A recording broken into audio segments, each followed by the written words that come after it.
Dear friends, I am here at St. Sebastian Church, Aquem, to see the international exhibition on the Eucharistic miracles which were compiled by Blessed Carlo Acutis. And Blessed Carlo Acutis is called as the cyber apostles of the Eucharistic miracles.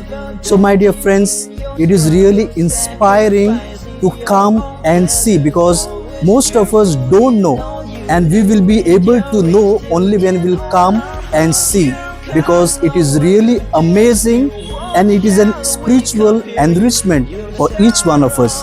So I am very happy with the exhibition which is being put up by the parishioners of St. Sebastian Church, Aquem. It is really their hard work, and may God bless them for all the efforts that they have put.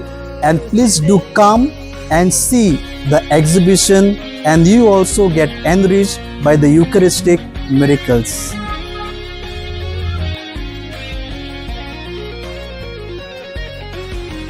You have shown us to walk the Lord's way, to draw us closer to you, Christ. So rejoice in prayer and